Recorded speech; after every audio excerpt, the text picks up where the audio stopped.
an original story narrated exclusively for Love Written in Silence.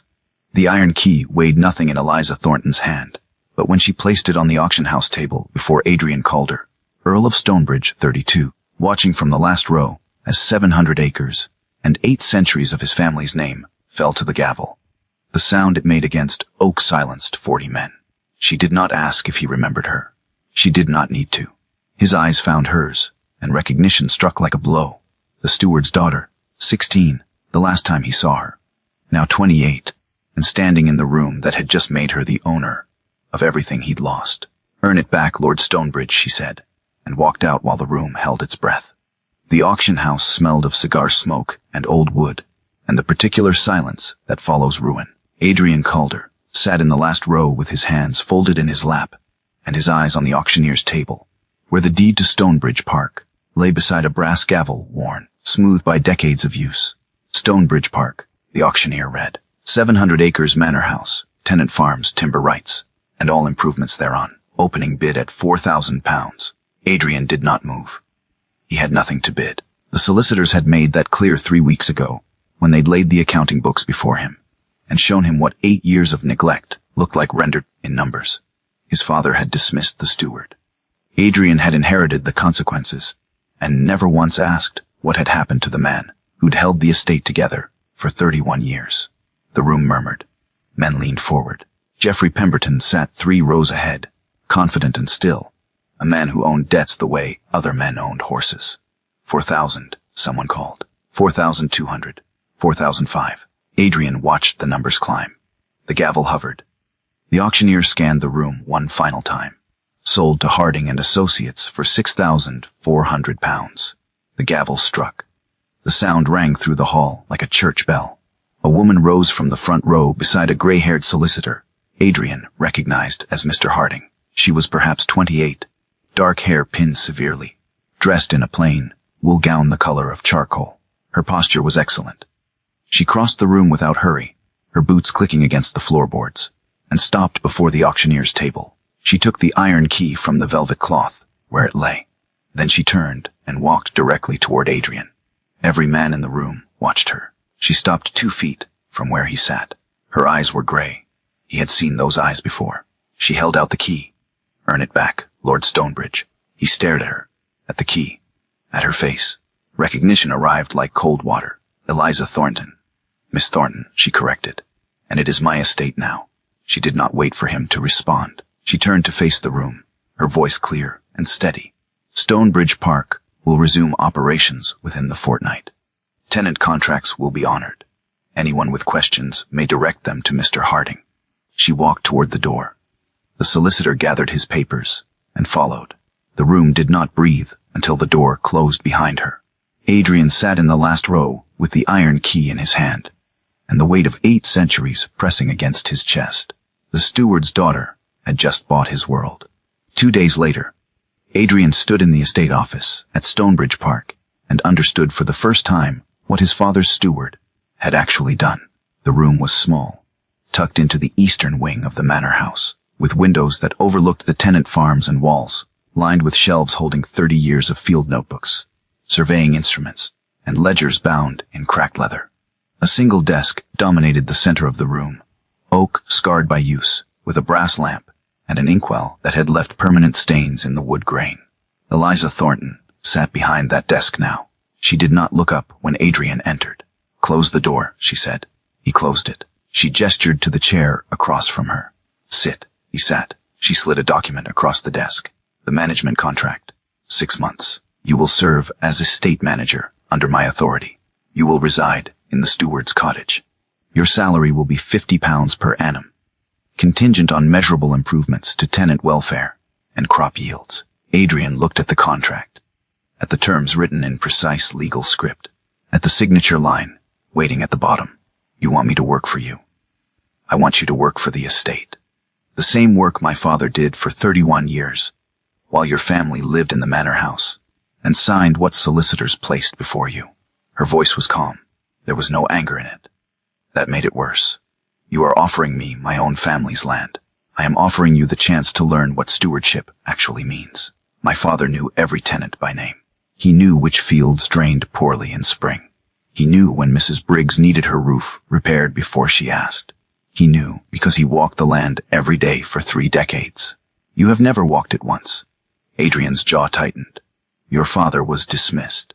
Your father dismissed him. Without investigation. Without reference. For an accounting discrepancy, my father could not explain, because explaining would have required your father to ask a question. What question?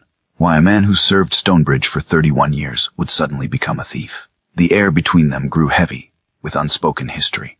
Eliza leaned forward. Her hands were folded on the desk, steady and still. You will report to me each morning at 6. You will learn crop rotations, boundary maintenance, tenant relations, and estate accounting. You will do the work. Not delegate it. Not sign papers while someone else manages the details. You will do it yourself.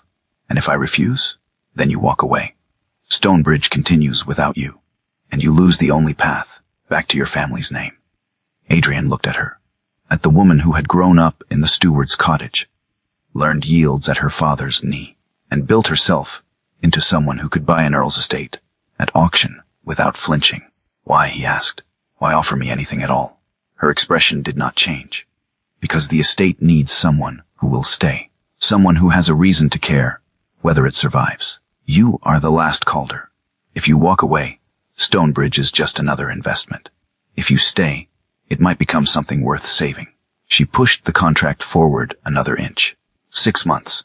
Prove you can do the work. Prove the title means something beyond a name in a registry. Or prove it does not. Adrian picked up the pen.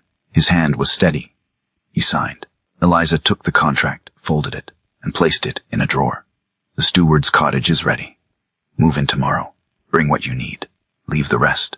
When do I begin? You began the moment you signed. She stood. The meeting was over. Adrian rose and walked to the door. His hand was on the latch when she spoke again. My father loved this estate. It killed him to leave it. You will not dishonor his work while you are here.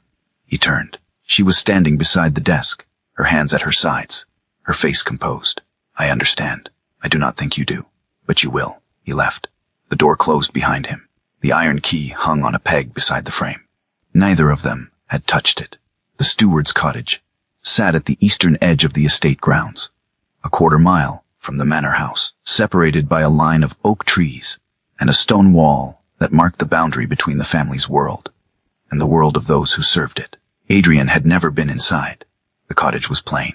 2 rooms downstairs, a sitting room with a hearth, and a kitchen with an iron stove, and 2 rooms upstairs beneath a sloped roof.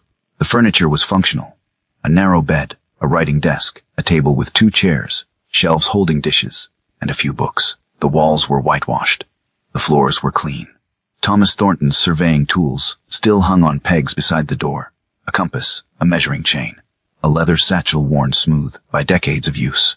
Adrian set his trunk beside the bed and looked around the room where Eliza Thornton had grown up. This was where she had learned to read yields, where she had sat at her father's knee and memorized crop rotations, where she had watched her father come home each night with mud on his boots and satisfaction in his eyes, because he had done work that mattered.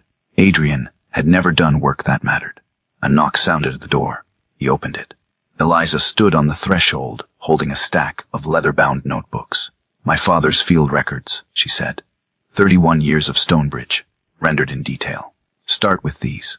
You will need them tomorrow. She held them out. He took them. The leather was soft with age. The spines cracked from use. Thank you. She nodded once and turned to leave. Miss Thornton. She stopped. Why did your father not explain the discrepancy? Her back was to him. She did not turn around.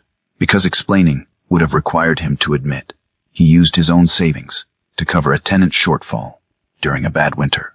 Because admitting that would have exposed that he exceeded his authority. Because a steward does not tell an earl that the estate failed and the steward paid the price to keep it standing. She walked away. The sound of her boots faded across the gravel path. Adrian closed the door and sat at the writing desk. He opened the first notebook. The handwriting was meticulous. Each page recorded the date, the weather, the fields surveyed, the tenants visited, the repairs completed. Notes in the margins. Mrs. Briggs needs firewood before winter. South pasture gate loose. Drainage poor in west field after heavy rain. 31 years of a man's life, written in careful script. Each entry proof that Thomas Thornton had known this land with an intimacy Adrian had never approached. He read until the candle burned low, and his eyes ached. Then he closed the notebook, and lay in the narrow bed, and stared at the ceiling, and understood for the first time that he had inherited a title, but never learned what it meant to earn it. Outside, the wind moved through the oak trees. Somewhere in the manor house, Eliza Thornton sat at her father's desk and prepared for the work that would begin at dawn. Both of them were locked in now. She could not fail without losing her entire investment and her brother's apprenticeship bond. He could not leave without forfeiting the only path back to his name. The estate would test them both. Daily work began at 6. Adrian learned quickly that stewardship meant mud. Eliza met him at the cottage door before sunrise, dressed in a wool coat and sturdy boots, her hair pinned beneath a plain bonnet. She did not greet him. She simply turned and began walking toward the western tenant farms. He followed. She showed him how to read soil drainage by the way water pooled after rain, how to recognize frost damage in wheat before it became visible to an untrained eye, how to repair a gate so it would hold through winter, how to speak to tenant farmers who remembered when a Thornton's word meant something and a Calder's word meant nothing. He was terrible. She did not soften her standards. "The hinge is loose," she said, crouching beside a pasture gate, while Adrian hammered a nail that refused to seat properly. "If you do not secure it now, the gate will fail in a week, and the sheep will scatter. I am securing it. You are bending the nail. Stop. Watch." She took the hammer from his hand, positioned the nail, and drove it home with 3 clean strikes. "Feel the resistance. When it changes, the nail is seated. If you force it, you damage the wood." She handed the hammer back. He tried again. The nail bent. She did not sigh. She simply took the hammer again and finished the repair herself. They walked the boundary lines at dawn. She showed him her father's methods for marking property corners, for clearing drainage channels, for identifying which trees needed felling before winter storms brought them down across roads. The tenants watched him with suspicion. Mrs. Briggs, a widow in her 60s who farmed 12 acres of barley, turned her back when he entered her cottage. She spoke only to Eliza. "The roof is sound, Miss Thornton. Your father saw to it before." She stopped before he left. "I am glad to hear it," Eliza said gently. "If you need anything this winter, send word." Mrs. Briggs glanced at Adrian. Her expression hardened. "I will send word to you, Miss Thornton, not to him." Eliza did not correct her. They left. Adrian said nothing until they were halfway across the field. "She hates me. She loved my father. He repaired her roof the winter. Her husband died. He brought firewood when she could not afford it. He made sure her daughter had apprenticeship papers when the girl turned 14. Your family never noticed she existed. I was not here. You were here for 8 years after your father died. You signed the papers. You collected the rents.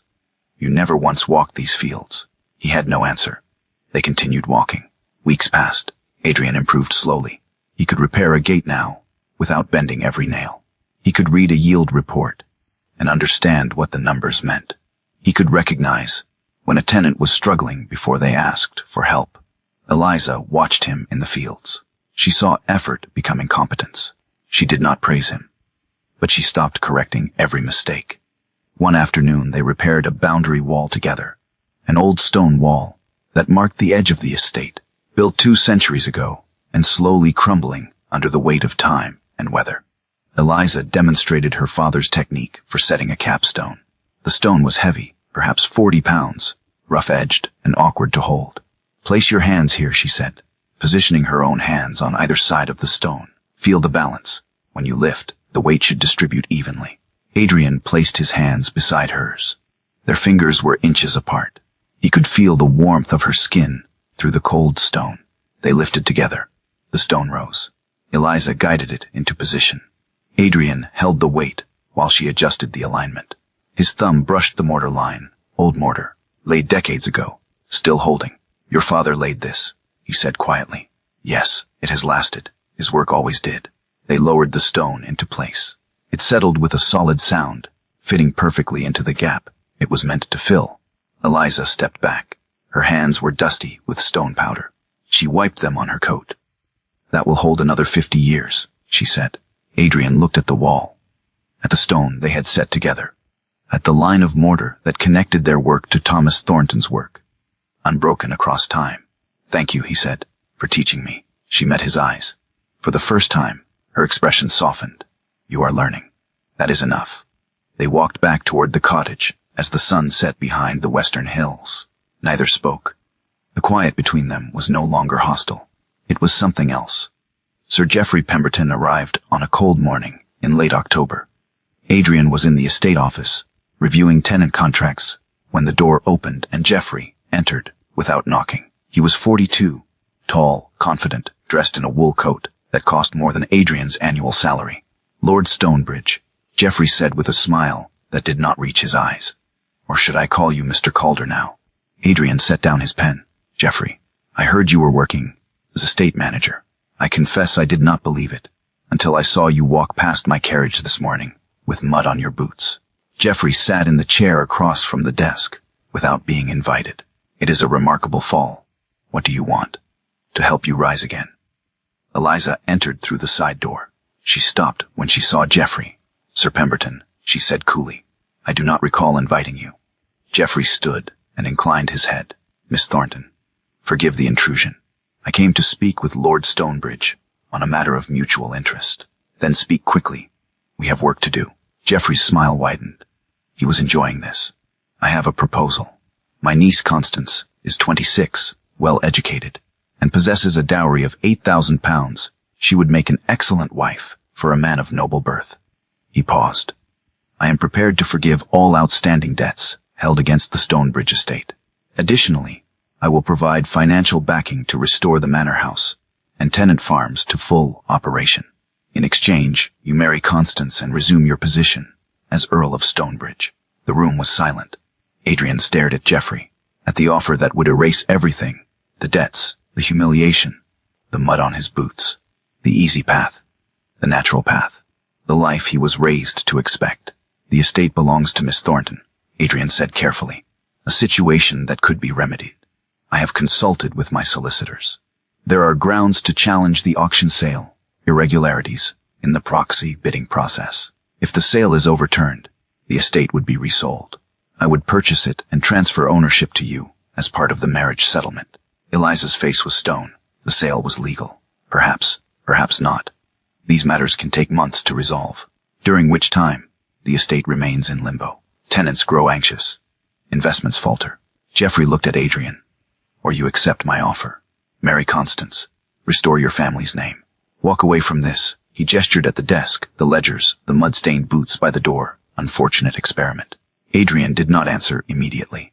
He thought of the boundary wall, of Mrs. Briggs's cottage, of the field notebooks stacked beside his bed, of Eliza's hands beside his on the capstone, holding the weight together. "I need time to consider," he said. Geoffrey's smile returned. "Of course. Take a week. I will return for your answer." He left. The door closed behind him. Eliza stood by the window, her back to Adrian. "You are considering it," she said quietly. "He is offering to erase 8 years of failure. He is offering to erase 6 months of work. Your work. The tenants are beginning to trust you. Mrs. Briggs allowed you into her kitchen last week. That is not nothing. It is not enough to restore my family's name." She turned.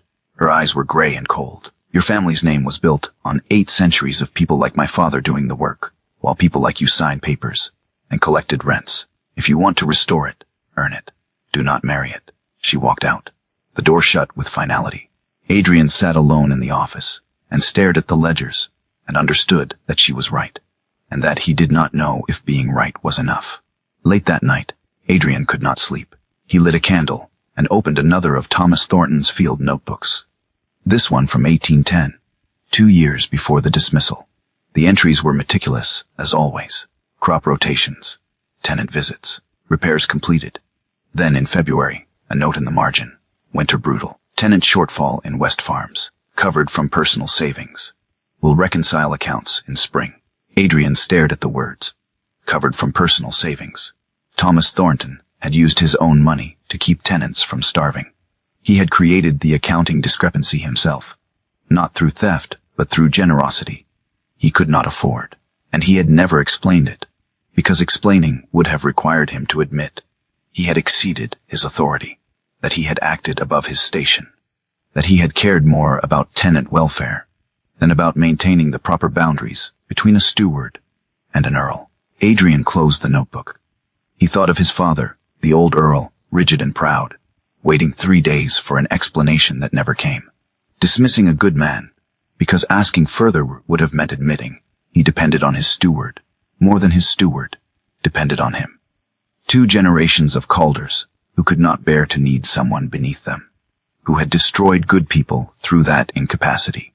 Adrian sat in the steward's cottage and felt the full measure of his inheritance, not land or title, but blindness passed from father to son. He had inherited his father's blindness. He had lived in the manor house for 8 years and never once asked what had happened to the man who held the estate together. And now Eliza Thornton, Thomas Thornton's daughter, was offering him the chance to learn what her father had known. If he walked away to marry Constance, he would become his father. If he stayed, he might become something else. The next morning, Adrian was late to meet Eliza at the cottage door. She was already walking toward the western farms when he caught up to her. "I am not accepting Geoffrey's offer," he said. She did not slow her pace. "Why not?" "Because it would mean walking away from the only thing I have ever earned." She stopped, turned to face him. "You have earned nothing yet. 6 months of work does not erase 8 years of neglect. I know. Geoffrey will challenge the sale whether you accept his offer or not. He wants Stonebridge. He will use every legal means to take it. Then we fight him." "We? You cannot manage the estate and fight a legal battle simultaneously. You need someone who knows the land now. Someone the tenants are beginning to trust." He paused. "You need me." She studied his face. Her expression was unreadable. "If you stay on my terms. No special treatment. No allowances for your title. You are the estate manager. Nothing more. I understand. And if Geoffrey wins, if the sale is overturned, you walk away with nothing. No estate. No title. No wife with a dowry. Nothing. I understand that too." She held his gaze for a long moment. Then she nodded once and turned back toward the farms. "The south pasture fence needs repair. Bring the tools." He brought the tools. They worked in silence. But the quiet was different now. It was the understanding of 2 people who had chosen to stand together against what was coming. 3 weeks later, a tenant child fell ill. Mr. Hewitt's daughter, 7 years old, small for her age, with her mother's dark eyes and her father's quiet disposition, developed a fever that would not break. The local physician came and went and left medicines that did not help. Eliza arrived at the Hewitt cottage at dusk and found the child burning with fever, her breathing shallow, and labored. "I am staying," Eliza said to Mrs. Hewitt. "Send for me if anything changes." She sat beside the child's bed through the evening and into the night. The fever climbed. The child's breathing grew worse. At midnight, Adrian arrived. He knocked once and entered without waiting for permission. He carried a basket with clean linens, a jar of honey, dried herbs from the manor house kitchen. "I thought you might need these," he said. Eliza looked up from the bedside. Her face was drawn with exhaustion. "Thank you." He set the basket on the table. "Is there anything else I can do?" "No," he nodded and turned to leave. Then he stopped. He sat on the stone floor outside the sickroom door, his back against the wall, and did not move. Eliza glanced at him through the doorway. "You do not need to stay. I know. You should sleep. So should you." She did not argue. She turned back to the child and pressed a cool cloth to the girl's forehead and whispered soft words that Adrian could not hear. He sat on the floor and listened to the sound of her voice and the child's labored breathing and the creak of the old cottage settling in the cold. Hours passed. The fever broke just before dawn. The child's breathing eased. Her eyes opened. She looked at her mother and whispered, "I am thirsty." Mrs. Hewitt wept. Eliza stood slowly, her legs stiff from sitting through the night. She stepped into the hallway and found Adrian still there, his head resting against the wall, his eyes closed. "She is better," Eliza said quietly. He opened his eyes, looked at her. "Good." She sat down beside him on the stone floor, their shoulders pressed together. She was so tired, she could barely hold herself upright. He did not move, did not speak, just let her lean against him. She took his hand, held it against her knee in silence. The humblest room on the estate. the most honest moment between them. "Thank you for staying," she whispered. "I will always stay." She closed her eyes, let herself believe him. But the next week, Jeffrey Pemberton filed his legal challenge. The notice arrived via courier, a formal document arguing that the auction sale had been conducted improperly, that Eliza's proxy purchase through Mr. Harding violated county regulations, and that the estate should be resold to a proper buyer. The hearing was set for the county magistrate's chamber in 3 weeks. Eliza read the document twice and set it on her father's desk with hands that did not shake. "He is doing this to force your hand," she said to Adrian. "Accept his offer, and he withdraws the challenge. Refuse, and he takes the estate through legal means. Can he win? I do not know. Mr. Harding believes the sale was legal, but Jeffrey has resources. He can hire barristers who will argue precedent and procedure until the magistrate is too confused to rule clearly. Then we prepare. We gather every document, every witness to the auction, every piece of evidence that proves the sale was legitimate." She looked at him. "If he wins, you lose everything. Your last chance at Stonebridge, your family's name, everything. I lost those things 8 years ago. I am only just beginning to understand what I might earn in their place." She held his gaze. Something shifted in her expression, something that looked almost like hope. "Then we fight." They worked through the night. Mr. Harding arrived the next morning with files and ledgers and correspondence. They built their case methodically, piece by piece, every document cross-referenced and verified. Jeffrey sent another message a week before the hearing. The offer was simple and direct. "Marry Constance. Withdraw from the estate. I will withdraw the challenge and compensate Miss Thornton for her investment. You restore your name. She recovers her capital. Everyone benefits." Adrian burned the letter in the hearth. The magistrate's chamber was full. County officials sat along the walls. Tenant farmers crowded the back rows, Mrs. Briggs, Mr. Hewitt, others whose faces Adrian now recognized. Mr. Harding sat at the petitioner's table with Eliza beside him, her expression calm and controlled. Jeffrey sat across from them with 2 barristers in black robes and a stack of legal documents that rose like a fortress. Adrian stood in the gallery. He was not a party to the case. He was only a witness to what would be decided. The magistrate, an older man with gray whiskers and tired eyes, reviewed the documents in silence. Then he looked up. "Sir Pemberton, you challenge the validity of the auction sale. State your grounds." Jeffrey's lead barrister stood. "The sale was conducted through a proxy bidder, acting on behalf of Miss Thornton. County auction regulations require that the purchasing party be present and identified. Miss Thornton's use of Mr. Harding as intermediary violates those regulations. We request the sale be overturned and the property resold under proper supervision." Mr. Harding rose. "The regulations permit proxy bidding, provided the proxy is a licensed solicitor acting under written authority.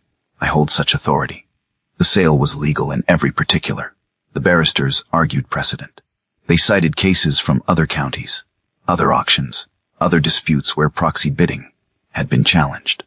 The magistrate listened with the patience of a man who had heard it all before. Then Jeffrey stood. "If I may address the court directly." The magistrate gestured for him to continue. Jeffrey turned to face Adrian. "Lord Stonebridge, you are the rightful Earl of Stonebridge. Your family has held that estate for 8 centuries. I am offering you the chance to reclaim it. Marry my niece Constance. Accept my financial support. I will withdraw this challenge immediately. The estate returns to you. Miss Thornton recovers her investment with interest. All debts are forgiven." The room turned to Adrian. Every person present understood what was being offered. The easy path, the natural path. The Earl reclaims his name, marries well, and the steward's daughter walks away with compensation. Adrian looked at Jeffrey, at the barristers, at the magistrate. Then he looked at Eliza. She sat at the petitioner's table with her hands folded, her face composed, her eyes steady on his. He walked to the front of the chamber. He stopped before the magistrate's bench. "May I speak?" The magistrate nodded. Adrian turned to the clerk's table. "The transfer deed. May I see it?" The clerk handed him the document. The deed confirming Eliza's ownership of Stonebridge Park, signed by the auctioneer, witnessed by 40 men. Adrian took a pen from the clerk's inkwell. He signed the deed, in the space reserved for the seller's acknowledgement. His signature, clear and deliberate, confirming the transfer as permanent and irrevocable. He handed the deed back to the clerk. The room was silent. Jeffrey stared. "You are giving away your inheritance. I am confirming what was never mine. Stonebridge belongs to Miss Thornton. It was purchased legally. It is hers by right. This challenge has no merit." The magistrate looked at the signed deed, then at Jeffrey. "Sir Pemberton, the seller has confirmed the sale. Do you wish to continue?" Jeffrey's jaw tightened. His barristers whispered urgently. He stood frozen, his carefully constructed strategy collapsing around him. "No, Your Honor. I withdraw the challenge." The magistrate struck his gavel once. "The sale stands. This matter is concluded." The room erupted. Tenant farmers stood and applauded. Mrs. Briggs wiped tears from her eyes. Mr. Harding shook Eliza's hand with visible relief. Jeffrey left without another word, his barristers trailing behind him like ravens. Adrian stood before the magistrate's bench and felt 8 centuries of Calder ownership dissolve with the stroke of a pen. He had destroyed his inheritance to protect the woman who had earned it, and he felt no regret. The corridor outside the chamber was empty when Eliza found him. She held the signed deed in her hands. She looked at it, then at him. "You did not have to do that." "Yes, I did. Jeffrey offered you everything back. Jeffrey offered me the same life that let a good man be destroyed without a single question asked. I will not live in that house on those terms." She stepped closer. Her voice was soft. "What will you do now?" "The estate needs a steward. A real one. Someone who will learn what your father knew.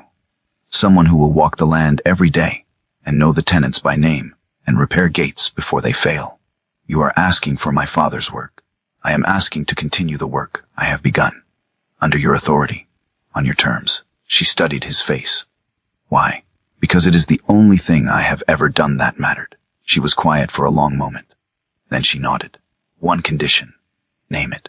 Your name goes on the county estate register, beside my father's. Thomas Thornton, steward of Stonebridge Park. Adrian Calder, steward of Stonebridge Park. Same page. Same role." He closed his eyes, felt the weight of what she was offering. "It would be an honor I have not earned." "Then earn it." She held out her hand. He took it. They walked out of the magistrate's building together, into the cold, autumn air. The estate waited. The work waited. They would face it together. The county estate register was amended 3 days later. The clerk recorded both names in careful script. Thomas Thornton, steward of Stonebridge Park, 1781, 1812. Adrian Calder, steward of Stonebridge Park, 1826, present. Same page, same role. The title of Earl existed elsewhere, in some legal registry that no longer mattered. Here, what mattered was the work. Adrian stood in the county office and looked at his name beside Thomas Thornton's and felt something settle in his chest, something that had been restless and uncertain for as long as he could remember. He was not an earl anymore. He was a steward, and that was enough. Late autumn arrived. The fields turned gold, then brown. The first frost came and went. The tenants prepared for winter. Eliza walked the western boundary at dawn, as she did every morning. The air was cold and clear. Her breath misted in the pale light. Footsteps sounded behind her. She did not turn. Adrian fell into step beside her. He carried his own notebook now, new entries in his own handwriting, observations and notes, and plans for spring planting. "The south pasture gate needs replacing," she said. "I replaced it yesterday." She stopped, looked at him. "You did not tell me. You did not need to approve it. It needed doing." She almost smiled. He saw it and did not comment. They walked. Frost crunched under their boots. Stonebridge rose behind them. The manor house, the tenant farms, the boundary walls that her father had built, and they were learning to maintain. Her hand brushed his. Neither withdrew. They reached the old stone wall, the wall they had repaired together months ago. The capstone still held. The mortar was solid. "Your father's work has lasted," Adrian said quietly. "So will ours." He turned to face her. Her cheeks were flushed from the cold. Her eyes were steady. "I need to tell you something," he said. "Then tell me. I am not the man I was when I sat in that auction house. I will never be that man again. But I am not yet the man I want to become. I do not know if I will ever be worthy of what you have given me." She reached out, took his hands. They were shaking slightly. She steadied them between her own. "You do not need to be worthy. You need to keep working, keep learning, keep choosing to stay when staying is difficult. She lifted his hands to her mouth, kissed his knuckles, then his wrist, then drew him toward her. The kiss was slow, deliberate. It tasted like frost and morning air, and the quiet certainty of two people who had chosen each other through fire. When they pulled apart, she kept his hands in hers. "Come home," she whispered. "Where is home?" "Wherever we are working." They walked back toward the estate together. The sun rose over the eastern hills. The land stretched before them, 700 acres, tenant farms, timber rights, and all the work that would fill the years ahead. Spring arrived. Morning light filled the estate office. The windows were open. The smell of turned earth and new growth drifted in on the breeze. Eliza sat at her father's desk, reviewing the spring planting schedule. Adrian entered with 2 cups of tea and mud on his boots. He set 1 cup beside her. His fingers brushed her wrist. She caught his hand, pressed her lips to his knuckle, quick, private, and released. "Go," she said softly. "The tenants are waiting." "Yes, ma'am." He smiled. She smiled back. He left. His boots tracked mud across the floor. She would scold him for it later. The iron key hung on a peg by the door. Neither of them carried it anymore. The door was always open. Outside, the fields were green with new wheat. Mrs. Briggs waved from her cottage door. Mr. Hewitt's daughter ran across the yard, healthy and laughing. Stonebridge Park was not perfect. The manor house still needed repairs. Some tenant farms struggled. The accounts were tight, but the land was cared for. The tenants were safe. The work continued. And in the steward's cottage, at the edge of the estate, 2 people who had earned each other through mud and silence, and the slow collapse of every wall built a life from labor and love, and the quiet certainty that what they had made together would last. The key hung by the door. The door was always open, and that was enough.